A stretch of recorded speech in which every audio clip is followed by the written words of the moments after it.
Hello there, Reject Nation. I'm Greg Alba. I'm John Humphrey. We're going to do a little podcast for you. Today is a top award tier video request from Omni Media, who has an awesome YouTube channel. Seriously, guys, I'm not joking. Go check out his channel. It's fantastic. I can't believe he's a supporter of ours. When you are super rich and famous, I hope you're still supporting our Patreon page. Because for you, we will not be. Oh, yeah, but more so. More so. You better triple your pledge. Just raise your pledge along with your income proportionately. He wanted us to talk about, he said, let's do serial storytelling versus non-serialized. So light shows like Arrow versus shows like Twilight Zone.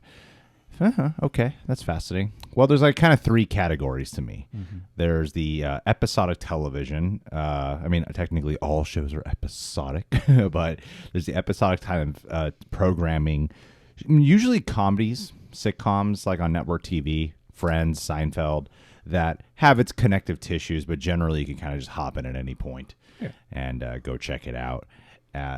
There's those, and then also like the anthology shows like Black Mirror, which are extremely episodic. There's no real tie-ins or Twilight Zone. Nope. And then there's the light ones that you were recalling, shows like Arrow or Flash, a lot of those CW shows, or even I think like we'll see how the Mandalorian ends. It's been pretty episodic with some serial elements. Yeah, so there's like that middle ground where technically they're all tied, but for the most part they feel episodic and separate. And then there's the, defining serialized TV, which has really marked the golden age of television. Shows like Breaking Bad, Game of Thrones, Mad Men. And it seems like cable and streaming have really opened that up. And even though Black Mirror has reached so much of its fame through Netflix, because I know it didn't start off there, but I think like when it reached worldwide expansion, it was through being on a streaming platform. I find it fascinating how The Mandalorian, I think, speaks volumes to our reaction for episodic versus serialized storytelling, because there seemed to be this argument I noticed going around social media. I feel like for the most part, people really love that show, but there seemed to be this argument going around of, I'd like to get back to the storyline. What is with these one-offs? Why is he going about episodics? And for our end, we were like, well, it's a spaghetti Western show, and that's kind of like those Western shows back then, right? And then lately where we're at in the show, they seem to be tying it all around. Even the ones that just felt episodic, they're pulling characters from there. But I found it interesting how much serialized television has been associated so strongly with cable and streaming platforms that you just expect it to be serialized. You don't walk in unless they really make it clear up front, that this is going to be episodic television. It's not so much about tying all the episodes, but it's fascinating to know that now we live in a world where if it's streaming or cable especially, we expect it to be fully serialized. I think on network, you kind of get the light serialized because they usually have so many more episodes that you can't just make them all connected and tied in a serialized format. You got to do some one-offs. You got to step away from the main storyline in order to fill your quota of 20-plus episodes, whereas streaming and cable lend themselves to tighter format because there's usually less episodes per season. Yeah, well, on cable, you also have less commercials, less things to break up the show itself, and on network TV you have so many more things running in between and commercials and chaos and more time to wait, because especially now that everyone's got their streaming platform up, people still release certain things week by week like The Mandalorian, but everything is getting more and more geared towards binging, and there's all this research about how Netflix structures their shows to make you really need to get into that next episode and watch 2 or 3 at a time. They structure their last like 5 minutes. Yeah. But they think about those things, and that behind the scenes, the math of even some of the writing and the structuring is changing to suit the binge format. And so that's an interesting thing. I mean, I feel like you look at a lot of classic shows over time, you have these things that start out very episodic and then become sort of pseudo-serial over time, like your Buffy or Supernatural are good examples of that, where like the first season, it's kind of just like a monster of the week, and then as the show gets picked up and more fans hop on, then it's like, well, okay, now we got to really dive into our lead characters people are getting invested in now. So yeah, I mean, I feel like both formats are certainly quite valid and valuable. I feel like we've seen some really great strides in both camps because, I mean, the anthology format has become more popular again thanks to Black Mirror. And, I mean, I don't know how the Twilight Zone reboot is doing, but, things like that and Creep Show and American Horror Story evens, like season-by-season serialized episodic seasons. And then, on the flip side, you have all these other shows that are so involved in their direct storylines, like Breaking Bad. You can count on like one hand the amount of bottle episodes there are, and the rest are just continuing this one, momentous storyline. So yeah, that's true. Yeah. Well, I think it's weird when I look at shows like The Flash. I don't remember what season it was. There's an episode that who's the guy who starred in Small Soldiers, Gregory something. Oh, I almost remembered He's his in the name. show Everwood. Yeah. Smith? Is Gregory Smith? Maybe. Anyway. I was a big fan back in the day. Yeah, he's in The Patriot too. Seventh Heaven. He gets shot. It's bad. Oh. But like The Flash, the CW shows I notice are often criticized, especially because I think when the Netflix Marvel shows really came into play, they like made these condensed, like I forget how many episodes, like 10 to 13 episodes of like Daredevil season 1 and Jessica Jones, and how insanely popular those shows became, and how it was a tightly structured season and people loved it. And then I think that's when more criticism for the comic book show started coming out for shows like Arrow or Flash, any of those. And I think Black Lightning season 1 had a really good response because they didn't have that many episodes. Whereas like Flash and Arrow get like 24 episodes a season. So a lot of the times people, like I've even met one of the people who's like a reoccurring director on those shows who have said that they think that they do way too many episodes per season. So a lot of times you got to drag things out, you got to stretch things out unnecessarily, or you got to do these one-offs. However, a lot of the time those one-offs can sometimes lead to one of the best episodes you've ever seen. Buffy season 4 had the season with Riley and the soldiers, and that's not a beloved season, but one of the most beloved episodes of all time from Buffy is the silent episode. Silence, is that what it's called? Hush, that one, yeah. Where it's pretty much a silent film, and they don't shoot it like a silent film, but like everyone's quiet as part of the thing with the episode. And that is a very beloved episode within a season that is not beloved, And Flash had an episode directed by Gregory Smith, I think that's his name, where Flash is that he's trying to stop a nuclear bomb from going off, and he's just stuck in the Flash. Not the Flash, but what that Speed Force. He's just stuck in the Speed Force, so everything is just super slowed down, and it's a problem-solving episode, and it is one of the best episodes of all the CW shows I've ever seen. Like, it is truly a fantastic, gripping episode that doesn't succumb to any of its cheese, and that was around the season when people were complaining about the Flash, so. The episodics can actually allow for every once in a while for those things to go. Now that's not usual though. Generally speaking, that's really not a common thing. Usually it's like the complaints I think are valid. Because the other thing too with network television is I was listening to this podcast with where Tina Fey was on Conan O'Brien Needs a Friend. And she was talking about how they have to really work at structure because you have to, like when you're editing the episodes, you have to really make sure, it cuts commercial at exactly this point. Yeah. This point, it has to cut to commercial. And which is a really hard thing to do. Yeah. You're trying to compile a perfect scene that could flow before going to commercial. It's a really challenging task to make sure it cuts to commercial at the right time. So sometimes you got to speed up your images. Sometimes you got to make it go like at like 0.1% faster. You just change the speed of the clip a little bit, you know. So you have these rules to work around.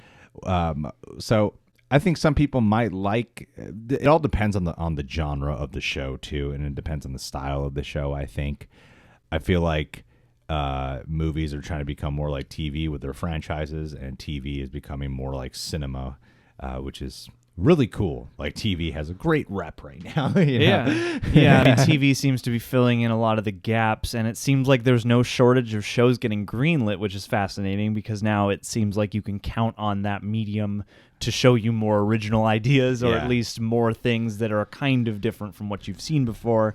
And movies are becoming almost slavishly beholden to, you know, these through lines and plot threads, and we're gonna keep these same characters going forever. And it's also interesting to watch that happen across a 2-hour format, you know, roughly, versus, you know, a 45-minute or 60-minute format. And yeah, I mean, I think that's an interesting thing to compare the two. I mean, I think they both have their place, and yeah, I can't think of anything right now. I'm sure there are a ton of examples, but just like a purely episodic thing anymore, because especially in the advent of all these connected universes and stuff and all these crossover events, I feel like even shows that are mostly episodic have started putting in Easter eggs and serial elements that come in throughout. I mean, it's been that way forever, though. I don't know many shows. I can't think of a show where it's literally purely episodic. You know? No, for sure. But there are things that I feel like where certain things, especially like sitcoms and animated shows, would be before. I feel like there are a heavier amount of callbacks than there used to be. Well, yeah. I mean, like, It's Always Sunny in Philadelphia is often credited as like one of the long-lasting living sitcoms to this day, where you can kind of just hop in at any point. But even then, I feel like you won't get the full it's even still semi-serialized. Friends, semi-serialized. Seinfeld, even, which is something that's really credited for, definitely serialized. Curb Your Enthusiasm is another one where there are its tie-in elements per season. So literally, unless it's an anthology show like a Black Mirror, I think that's when it's only pure episodic. But it's like, it depends on the kind of show. Like, if you have your chill out, relax, hang back kind of shows, like your Friends, I prefer light serialized as opposed to, you know, watching the Watchmen series, and I'm like, I gotta really pay the attention, keep track of all these second. details and plot threads. But then again, there's comedies like I was just telling John, like, I think the most underrated comedy on television currently is Silicon Valley. Surprisingly, I don't hear many people talk about it. I don't see it on many lists, and there didn't seem to be much hype towards this last season. But I think it's one of the best comedies ever, and it's a very serialized show. Like, I need to watch the recaps in order to make sure I'm not missing anything, or like whenever they start a new episode, I need to pay attention to the recap.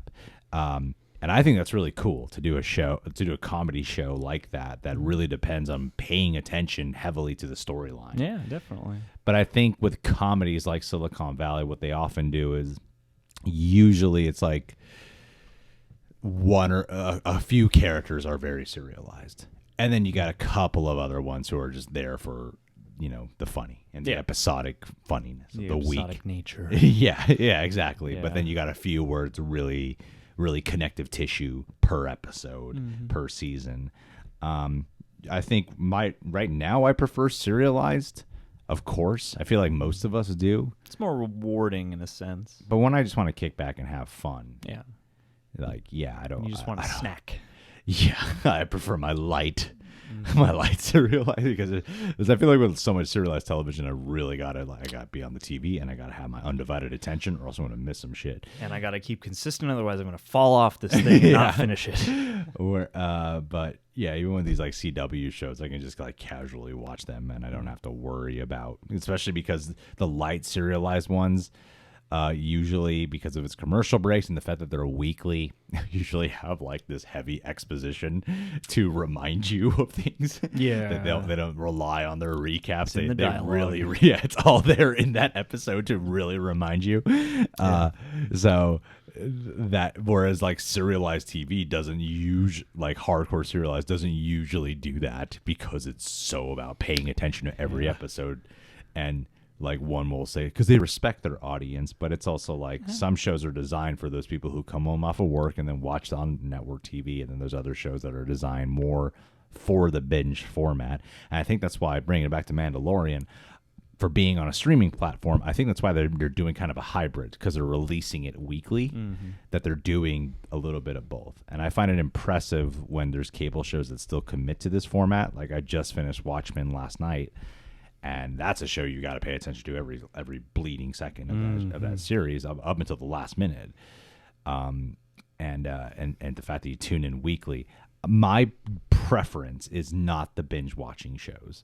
My preference is more of the Watchmen, where it's serialized format, but it's weekly. Yeah, It gives you some time to digest the thickness of the last episode before you move into the next one. Yeah, because I feel like binge shows, the ones that are designed like Netflix, which I think even those shows will stretch things out and not properly conclude a lot of their episodes, because they specifically will design them for when it says next episode in 5 seconds for you not to click off. Because a lot of the time I notice, like, the cliffhangers are not that strong. They're more like, oh, the scene's not finished. Guess we need to finish that scene, and this is a good reason to come back, right? Get the completed version of this scene. Yeah, where I think serialized weekly shows don't do that. They complete that episode, and then they move on to the next one. Whereas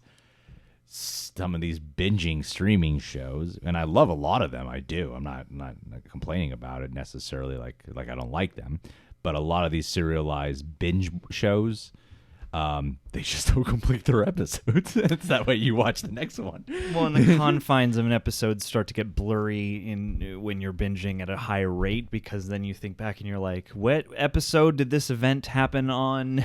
I had a lot of that when we were watching Stranger Things this last season, because I had just caught up on the second season right before filming, and so all these details were like running together in my mind across like what happened in which season leading up to when. So I do appreciate the time between, especially some serialized things, because it does give those a bit of time to solidify and germinate in your mind.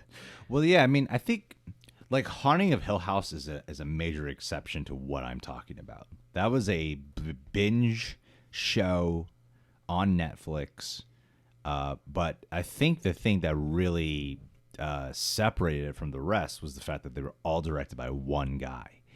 And I think that's what often gets lost in binging, is it can be challenging to truly differentiate the specialty of the episode. They often get jumbled into just one season, as opposed to, it's like, because there's something to be said for the binging format, is that they are a very long movie sometimes, so they're telling this whole story in one, like that's what these serialized.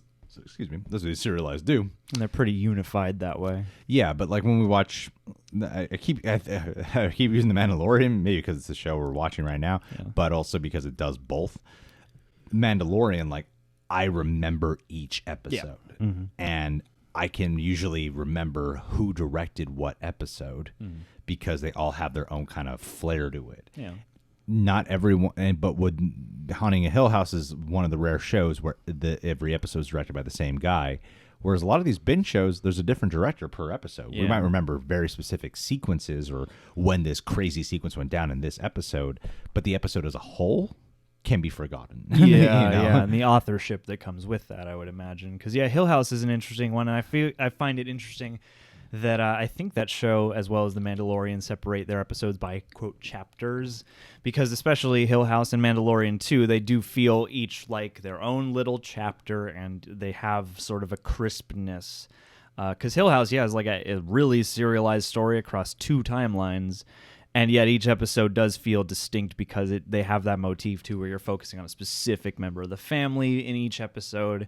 And so that even sets up an interesting take on the episodic and serialized blend, because it's sort of episodic in terms of who you're focusing on, but totally serial in terms of the context. And I like seeing things like that. I like seeing shows bend and mash together the formats, just create new feeling flavors, I guess. Because I love the shows where every episode has a true beginning, middle, and an end. That's not to say I don't like cliffhangers. I love cliffhangers. My point earlier about how I really noticed it in Daredevil season 2, of just like, episode's over. But because at that point, if it's like every episode, it starts to become a math problem more than a structural, natural thing. Because I think network TV, episodic TV will have their cliffhangers, and I love Lost really hinged off of its cliffhangers. Mysteries. So I think cliffhangers are great if utilized properly, because you can still do a complete episode and have a cliffhanger. Shows like Barry, I'm just waiting for that 3rd season, because I know you're not fully caught up, but the way that 2nd season ended, great cliffhanger, but I still felt like the episode was complete. So my main preference is serialized TV, but weekly broken up. Or if they all did a kind of Haunting a Hill House thing on these binging shows, because I can really remember each episode of Haunting of Hill House, because there's like 8 or 9, not a lot, right? 10 episodes. 10 episodes. But like each because of the fact that you're cutting around it, and a lot of times, like shows like Haunted Hill House will focus on a specific character per episode. A lot of these binge shows you're cutting around everyone per episode. So it's difficult to remember. But Yeah, man, that's the thing is I feel like now that we live in a giant archive, you notice that things do get more and more serialized because people are more and more meticulous about notes and details of shows. It's like you think back to the old idea of what a convention used to be like, and you think of like the Star Trek fan being like in episode 508. And I feel like maybe we are more into serial television as a whole now, because those details won't get lost as easily. You don't have to wait a century for a show to come out on DVD if they decide it was successful enough to release. Now everything is kind of here, and once it's released, it's there forever. And so there's not the same level of memory or attention span. But I definitely appreciate both formats, but I'm always very enthralled when somebody can complete a very satisfying serial story arc, especially just like a really crisp season. That's as somebody who wants to write as well, that's the format I would want to go toward, but I would like to master the episodic as well. I mean, I think Dexter was the first truly serialized television, because Watchmen has a similar effect with how that ended, of like they really ended it to the point where if they want to end the show, they can. They really can just go, all right, no, I'm done. Like the show was a major hit. Every time I wear my Watchmen sweater, there's someone who I've never met who will just be like, you watching the show? Like it's a big show. But they can end it if they want. Dexter season 1 had that as well, where you're like, where'd they go from here? And then they ended up having a lot of amazing seasons to follow, where each season felt like a sequel to the last. See, that's I wonder if Dexter had anything to do with the changing. I mean, it was obviously when real prestige TV started to take hold. I remember Dexter was one of those shows everyone was talking about, and that's got a procedural element. And one thing I don't feel like, and I don't watch as much network TV, so it could be just the same as it was ever, but I feel like there are less of those like CSI type, just a different crime every week sort of episodes. I mean, they still exist. But they're not the zeitgeist. There was a time where like every network had like 4 of them, and then 4 versions of the medical approach to that. And now I feel like it's very much like, what's the hook? What's the story going to be about over the season? Well, I think Sopranos opened the door. Yeah. Soprano, and then what was the show before Sopranos? The Sopranos. Was The Wire before It Sopranos? it was one of those shows, right? Everyone What always was the one talks in about The prison? Wire. Oz? Oz, yeah. I forget the order. Prison Break? HBO opened the door. Yeah. But I think when Showtime, when they showed that another cable service can do it, sometimes it's like, okay, that's their thing. It's not TV. It's HBO.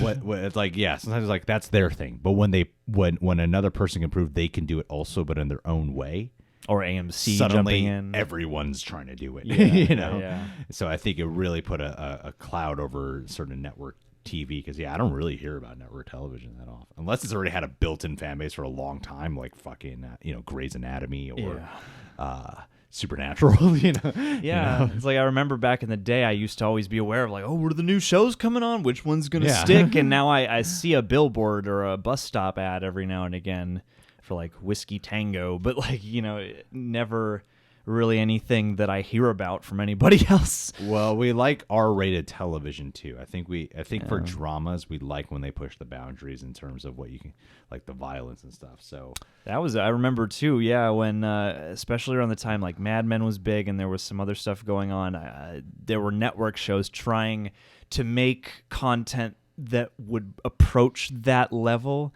but you can't. Yeah, you're sitting there going, you're teasing all this like sex and mischief and intrigue, but I know it's gonna be TV-14 at the most, and you're not gonna be able to approach what these cable networks do. Yeah, and I feel like that conundrum is interesting for the network environment. Yeah.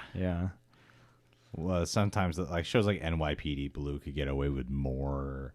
Or Criminal Minds, I always heard, was like particularly messed up in terms because of like, they aired at like 10 p.m. Yeah, prime time where we can get away with the icky stuff. Yeah, this is when kids should be asleep. That's what society deems. Yeah, this was when time actually mattered to your entertainment schedule. But yeah, I don't know. It is a fascinating time. Honestly, when we first got this request, I was like, what the hell are we talking about? And then I found that this Cereal's better. Podcast over. This is actually a lot to explore here within this one topic. Yeah. Or maybe we just beat topics to death. It's just a cool Venn diagram. All right, guys. Well, what are your thoughts on this topic? What do you prefer? What do you miss about the olden days of television? Mm-hmm. What do you prefer about today? Personally, I think streaming is beautiful. I think it's hurt a lot in certain ways, but I think it's also about like the fact of how many like it was exciting when you're like, oh my god, they have a season of television out on DVD. But now it's like all these shows you couldn't watch before are now on like so many streaming services, which is so like that's awesome because so many shows took all years and years and years of hard work, but then they just got lost. Yeah, and now you can watch them. Now you have an archive in your pocket, on your desk, where you can pull up almost anything at any moment in time. That's my favorite thing about it. Yeah. Like I know there's all the new shows and stuff, but my favorite thing is how much can be preserved now. Yeah, it's all part of the evolution. And it's interesting to see. Yeah. Because some things will have to either fall by the wayside or become less prevalent in the process, which does affect people's livelihood in a way. But from the macro point of view, it is just the evolution of the media. Yeah, now people can compete for the highest bidder on Friends on whatever streaming service wants it now. All right, guys. Well, leave your thoughts down below. Thanks, Omni Media, so much, man. Thanks, Michael. You rock, my friend. Loved your Star Wars review. Seriously, just go check out his channel. I don't have any jokes about him. Just go check out his channel. It really is. He's like, there are times John and I are just setting up stuff and we just like play his video and we listen to it. I don't think he even knows that, but we've done that many times where we're just listening to what he's talking about. So holding each other and weeping. Yeah, it's such a good reaction. Beautiful, such good opinions. All right, see you guys.